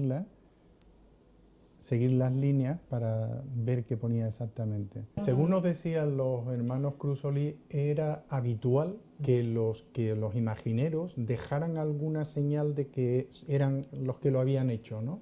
Que dejaran alguna información. Ese es Hilda. Yo sé ya. Cuenta el doctor con una sonrisa que el paciente no se quejó, que este paciente especial fue bueno, que no se movió, que no protestó. El Señor se portó en esta representación como en su vida real, sin protestar ante el dolor, sin quejas, dejándose, dándose. Hemos desempolvado las claves de un día histórico, definitivo en la historia contemporánea de nuestras cofradías. Las imágenes, tal y como se grabaron, del instante en el que Felipe Martínez Alcalá pudo leer el documento que demostró la autoría del Señor de las Penas. Este es el hombre, médico, hijo y padre de doctores también, que entró primero en el cuerpo del Dios de la calle San Jacinto. ¿Usted es creyente? Sí. Sí cree. Lo acaban de escuchar. Tiene la consulta en la calle San Vicente y le brillan los ojos cuando habla del Señor de las Penas. Al fin y al cabo, él fue quien vio primero las entrañas de Dios.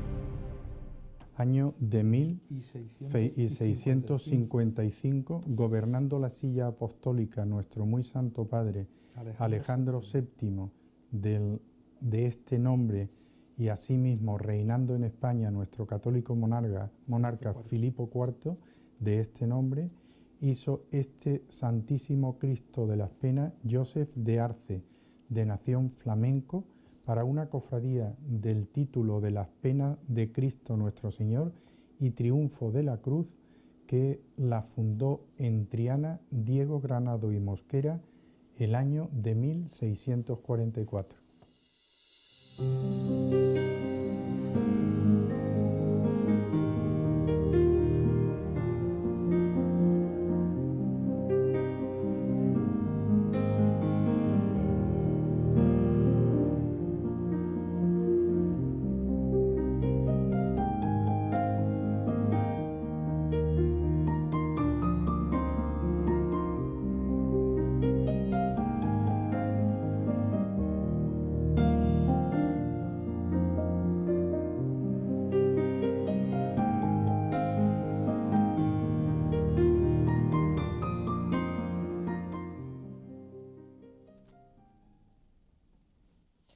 este es el regalo que le queríamos hacer hoy, que queríamos compartir contigo. Y ahora vamos a hacer aquí una valoración. Pero nosotros, como tú, también necesitamos un trago. Acabamos de ver a Dios por dentro.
Necesitábamos ver a su madre un poquito más, después de todo lo que se ha dicho y sobre todo se ha sentido, ¿no? Esta noche, al menos en este plató, espero que en tu casa también, queríamos ver un poco la cara de la Virgen de la Estrella. A ver, caballeros, primera valoración del documental.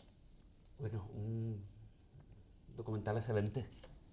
Excelente por cuanto tiene de histórico y por cuanto tiene de puesta en valor de José de Arce. Además, muy bien explicado por Manuel Miñarro, con valoraciones rigurosas, muy certeras, claro. Todas ellas. Pablo.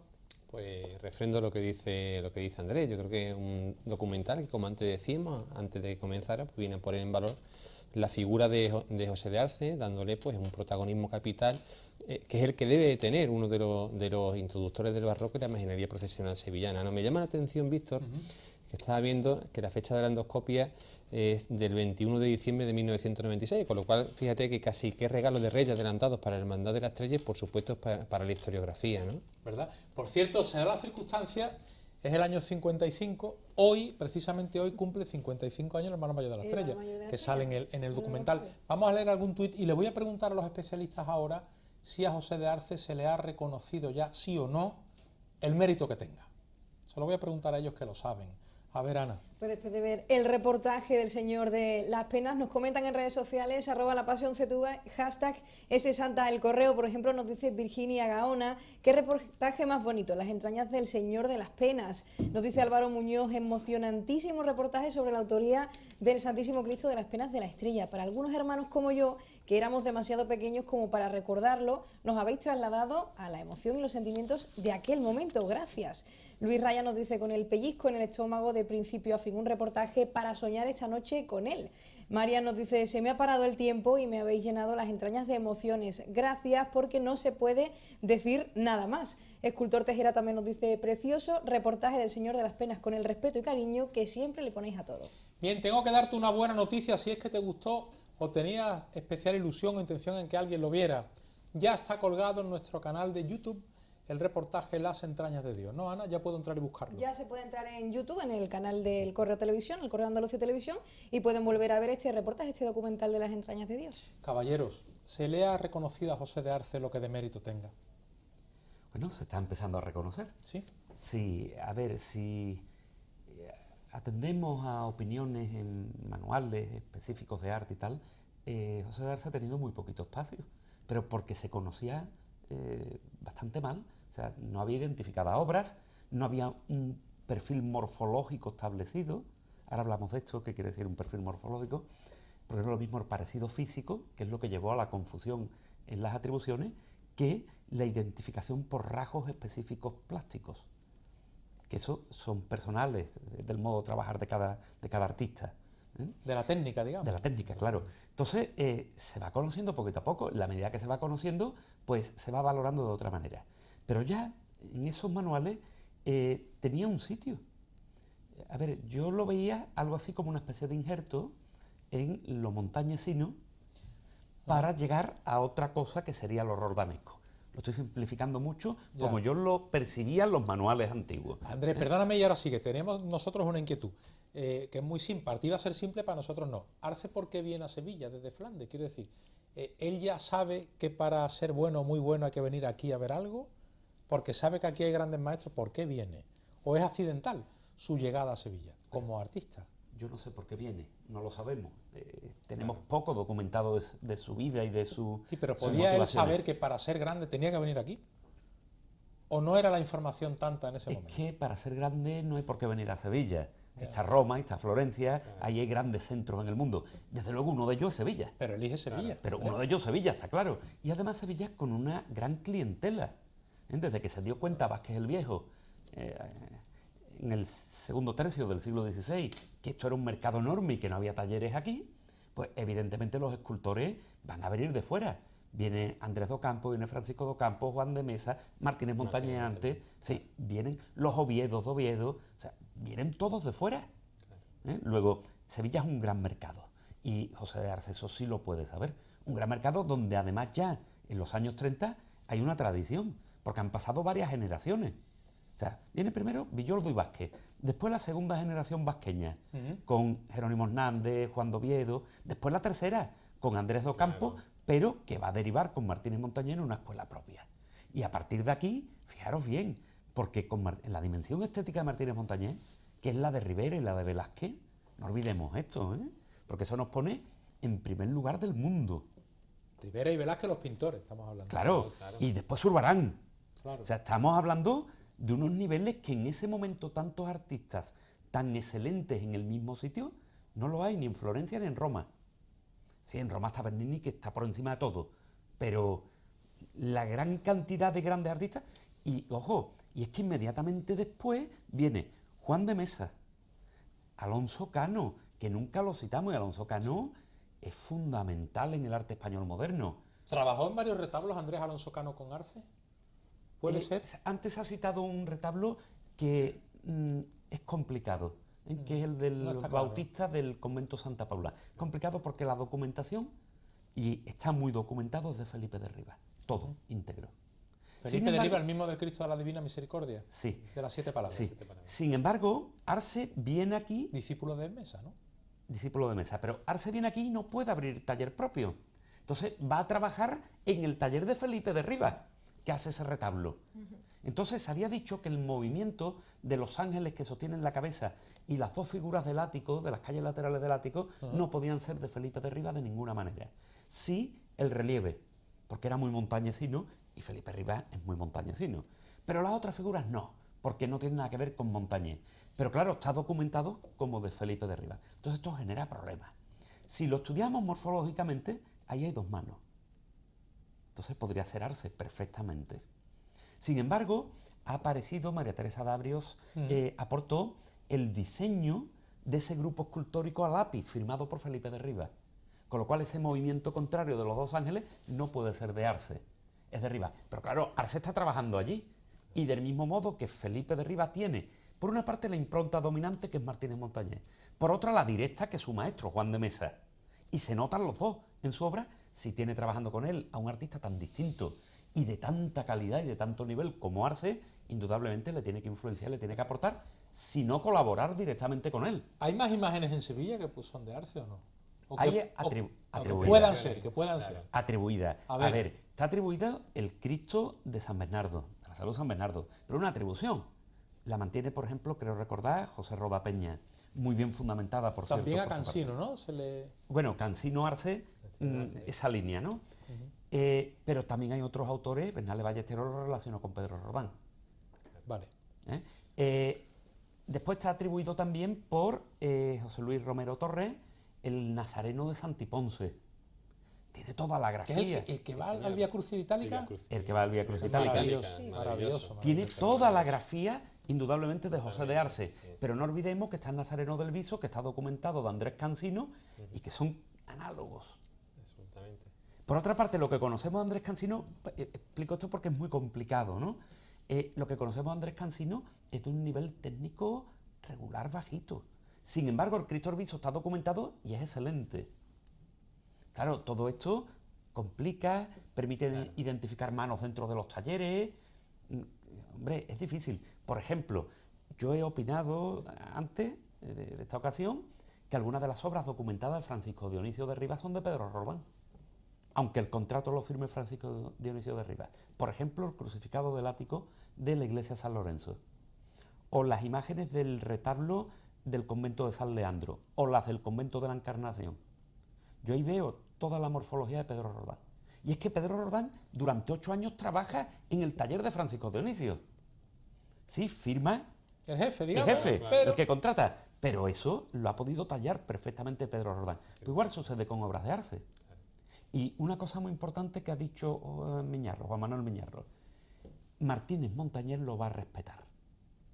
Martínez Montañés trata por encima casi todos los escultores de su tiempo. Solo llama maestro a uno, a Andrés de Ocampo. A los demás los trata de oficiales, en categoría oficial a todos. ¿Se llamaba maestro él a Ocampo? A Ocampo. Pero no porque fuese su maestro, sino que le daba la categoría de maestro. De su generación, formación parecida, un respeto claro. De los demás los va a contratar a casi todos, como oficiales en determinadas obras, algunos muchas veces incluso, y algunos eran familiares directos, como Francisco Villegas, que una vez era su suegro y otra su cuñado, se llamaban igual, o Juan de Oviedo, que era su primo de él, ¿no? Entonces él los trata todos. Sin embargo, cuando tenga que subcontratar lo de Jerez, va a pensar directamente en Arce. Es decir, lo va a equiparar. Por otra parte, hay que tener en cuenta una cuestión importantísima. Martínez Montañés, por su carácter, una vez que ha definido un arte que llamamos montañesino y que tiene ya más de 2 décadas de desarrollo, después de otras 2 décadas en el siglo XVI que responden a otros principios, va a decidir competir con sus discípulos. Él compite con Juan de Mesa, con los argumentos que aporta Mesa, con lo cual está valorándolo. Está diciendo, este escultor es tan expresivo, tiene tal énfasis. Que puede estar a mi altura a pelear conmigo, ¿no? Que, claro, en el momento que yo me intereso en él, es que lo estoy viendo como un rival. A ver, ¿tú conoces el caso de algún artista veterano consagrado hoy día que artesna con los más jóvenes porque quiere dejar claro que él es el número 1? Sí, claro. Eso lo conocemos en otros ámbitos, en otras profesiones. Claro. Y los dos llegan a tener esa consideración. 2 cosas rápidamente, señores. Primero, ¿hay mucha publicación de Arce, sobre José de Arce? Pues la verdad es que, ya lo ha dicho Andrés, es un artista por descubrir, ¿no?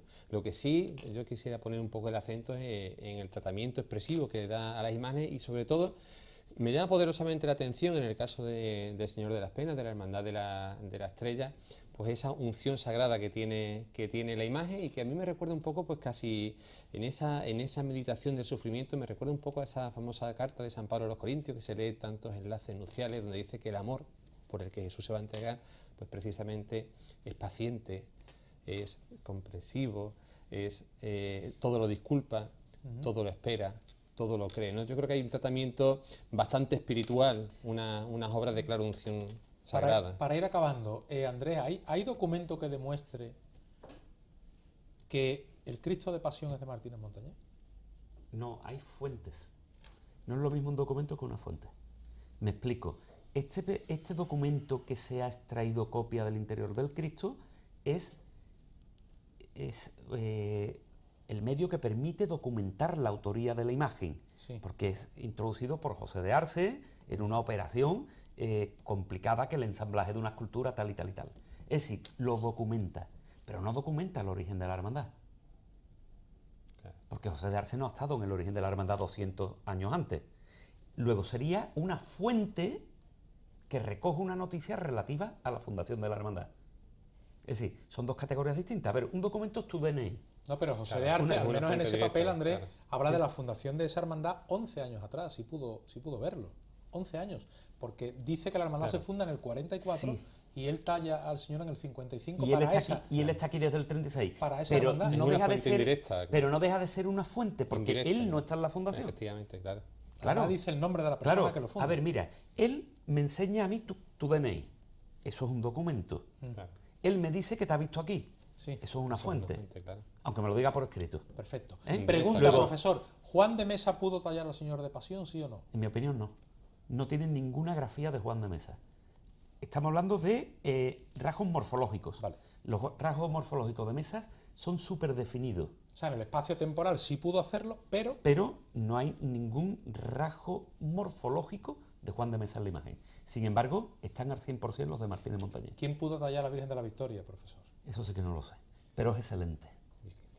Muy difícil. Lo que sí tengo claro es que, bueno, que es una imagen de primerísima, y que yo situaría en torno a 1600. Porque creo que el modelo iconográfico se acerca mucho a los de las imágenes manieristas de época anterior, por ejemplo, a la Virgen del Rosario. Exacto. Hablo de iconografía, ¿eh? No de parecidos ni físicos ni de rasgos morfológicos. Y- Pero tiene un tratamiento naturalista. Idealizado en belleza, pero naturalista. Y eso ya hay que situarlo entre 1600 y 1605. Por último, la mano de Roldán, la Roldana, ¿puede estar en la Macarena? La mano, es que me estás preguntando por la mano. Vamos a ver. Claro. Yo voy a seguir en Sí, esto, participó. voy a seguir en esto a la gran mayoría de historiadores del arte, porque creo que tienen razón, ¿no?, en su posicionamiento. Y sobre todo a uno de los últimos en expresarlo, que fue Antonio Torrejón. Sus análisis eran excelentes, digo eran porque desafortunadamente no vive. No ¿Y está qué con dijo? Un nosotros. titular. ¿Qué dijo? Pues dijo que la Virgen era, sin lugar a duda, un modelo de Pedro Roldán, pero que pensaba que estaba tallado por otra persona. Eso existe en el arte del siglo XVII. Pero esa otra persona, identificar la morfología es muy difícil porque tenemos solo una cara. Claro. Es muy difícil. Caballero, gracias por acompañarme en un día tan importante. Un placer. Muy amable a los dos. Igualmente, muchas gracias a ti, Víctor, Muchas por gracias. llamarnos. Bueno, vamos a ver para terminar imágenes tuyas, las fotos que mandas tú. No te he pedido esta noche, Ana, no hemos pedido ningún selfie, que no No sepa. hemos pedido selfie Nada, esta noche, es verdad. Nada. Hoy nada. Pero de la semana pasada, tú viendo La Pasión. Venga, Ana, vamos a ver. Pues sí, aquí. porque sorteábamos la colección Suspiros de Esperanza del aniversario de la coronación de la Virgen de la Macarena, esa colección de DVDs, y pedíamos selfies viendo el programa. Aquí los tenemos, aquí nuestros seguidores nos han mandado los suyos desde casa para ganar esa colección de DVD Suspiros de Esperanza, como siempre, pues en casa, en su salón, cenando, cerquita de la tele, viendo el programa, muy atentos como siempre. Este chico estaría viendo el programa, pero no, no aparece el televisor en la foto. Familias, como siempre, muchos niños que aguantan hasta tarde en la noche para ver el programa y para estar con nosotros. Son muchos los que nos han llegado. Mira, vemos a esta chica que nos manda siempre también el suyo, allí en su casa. Pero solo puede ganar uno de ellos, esa colección de DVD, Suspiros de Esperanza. Nos está diciendo Ya que con la luz cortemos ya, apagada. ¿no? Que, venga, Bueno, que quiere sí, decir el ganador. por el tiempo, pero Venga, bueno, Jorge, por mí vente. nos vemos todos. Venga, Es que a mí ¿qué me hacemos? gusta ver los selfies de todos nuestros espectadores, pero solamente podía ganar uno y el nombre del ganador de esta semana es Robertito91. Ahí estamos viendo la foto. Robertito es el nombre y es una foto familiar muy bonita, muy graciosa con sus Es muy bonita, niñas, muy bonita, con sus niñas allí viendo el programa. Una foto familiar, ya se nota que hace calor, ¿eh? ¿Se nota el calor, amigo? Se nota ya que hace calor. Ay. Y están todos juntitos pues viendo el programa. Para ellos va esa colección de DVDs Suspiros de Esperanza. No me gustan nada, Ana, es que si no lo digo reviento, que nos manden selfie así sin camiseta, no me gusta Pero nada. ahí casi que no Pero se está nota. rodeado de No tanta se nota, belleza no se que lo nota. voy a dejar pasar, pero vaya tela, ¿eh?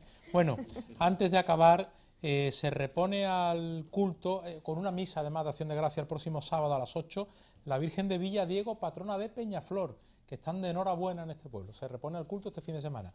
Manolo, gracias por todo, nos vamos a ti marchar siempre. hasta el martes. A ti siempre. ¿Contento con el reportaje? Maravilloso. Muy contento. Muchas gracias, querido. A ti siempre. Ana, enhorabuena. Muchas gracias igualmente, Víctor. Hasta el próximo martes, Hasta ¿no? el próximo martes. Señoras, señores, ha sido un placer compartir tanto trabajo y sobre todo tanta pasión con todos ustedes. ¿Quién va a acabar? Ya tienes el reportaje en YouTube, ¿eh? ¿Quién va a acabar el reportaje y el programa y la noche de hoy? Va a ser el Señor de las Penas, tallado por José de Arce, y yo espero que a partir de hoy para siempre, esculpido también en tu corazón. Gracias por todo. Sean felices.